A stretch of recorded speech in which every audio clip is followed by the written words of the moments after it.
Hi YouTube and welcome to my channel. My name is Patrick. I'm a cybersecurity engineer in the Midwest US, and a lot of people are talking about switching to Linux, which is great, but the number one concern that I see from people is the idea that it's hard to use the terminal, and I don't know how to code, so how will I use the terminal? Well, don't worry, I'm going to dispel all of your fears and show you exactly what you need to know in order to utilize the Linux terminal. So with all of that being said, let's dig right in.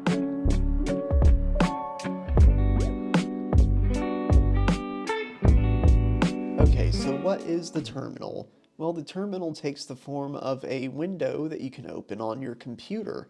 In this terminal window, I am connected to a Linux server, which I'll be using for this demonstration. The terminal runs a special program called Bash. Bash is the thing that produces the text on the screen that you can interact with, and it facilitates you running other applications. There are lots of programs that you can run from inside the terminal that are totally independent of one another. So basically, this is a text-only window where you type commands and the computer responds. Okay, that's enough preamble. Let's talk about how you actually use it. So the first thing I want to show you is the ls command. ls is short for list, and it will list all of the files in the folder that you're currently in. If you want to change to a different folder, you'd use the cd command for change directory. Let's just go to the home folder, and you can see right here it's changed this little bit of text to home. That's how you know where you are. If you're ever confused about where you are in the file system, you can do pwd, which stands for print working directory. And you can see that slash means we're at the beginning of the file system, and then a home is the folder that we're inside. So we'll go into the pat folder here and do another list, and you can see now we have the same listing that we did earlier. Something important that you'll want to learn early on is adding flags to your commands. Flags are essentially optional options that you can optionally opt into. So let me show you one. This is ls-l, and it gives you a more list formatted view of all the files and folders in that directory. So that -l, that's a modifier. Whenever you see a dash, it means you're modifying the commands that had been called. Another one I want to show you is touch. Touch can do two things. It can either create a new file, or it can update the last modified date on an existing file. Now I want to point out what I'm doing here. So I did a /. That means that we're telling the system that we want to interact with a file that is within the current working directory. And you can see I started typing the name of the file. If I hit tab, it's going to complete it for me. That's a really powerful tool, hitting the tab key to automatically type in words for you. Make liberal use of that, it'll really speed you up. So I just ran the touch command on that file that exists in that folder. So now if we do another ls-l, you'll see the last modified date has now changed on that file. Let's say I want to delete something, so I can do rm, which is short for remove, /t tab, and now you'll see there's nothing in that folder.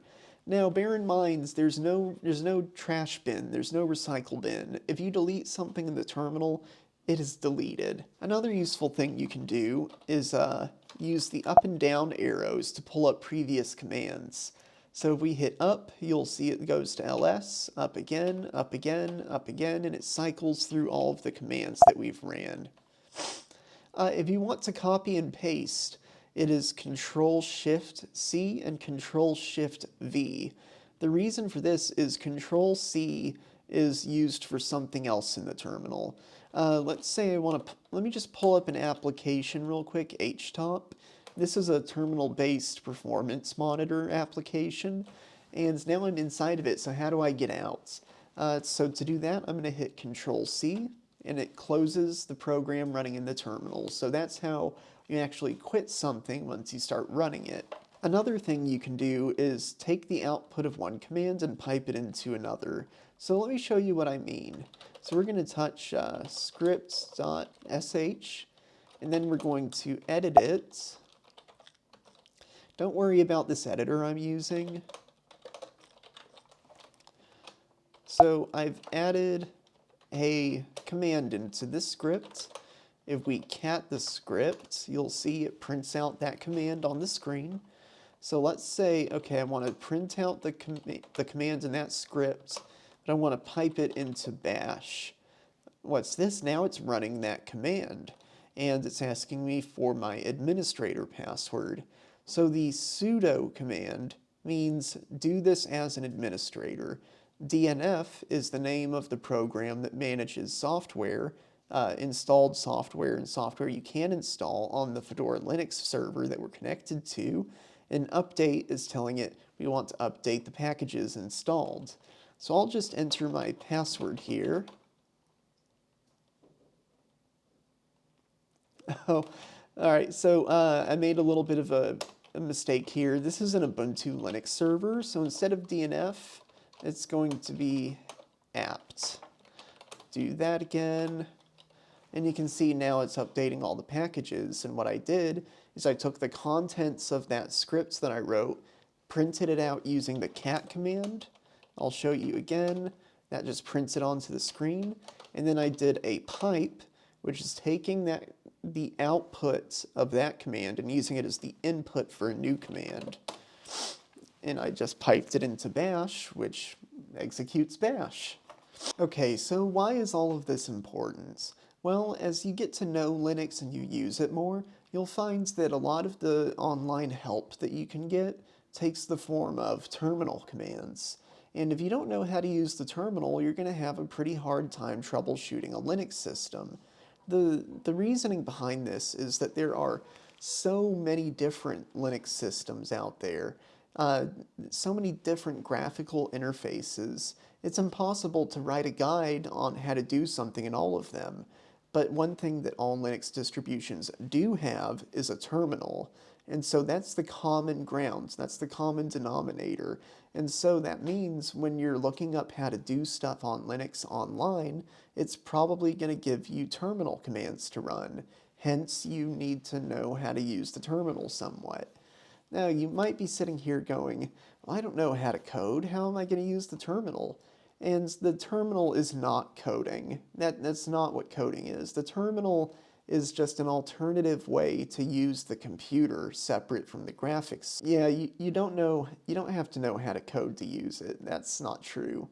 And you don't have to be a genius. Like everything I just showed you now, the basics, that's pretty much all you need to be proficient enough to take advantage of the terminal. Obviously, there's a whole lot more to it than what I just showed you here, but hopefully this gives you a decent idea of how you can navigate around your file system and interact with the programs and files from your terminal. Anyway, thank you for watching. My name is Patrick. I'm a cybersecurity engineer in the Midwest US. If you want to see more videos like this, consider subscribing. If you liked the video, hit like. If you didn't like the video, just go away. And with all of that being said, I'll catch you in the next one.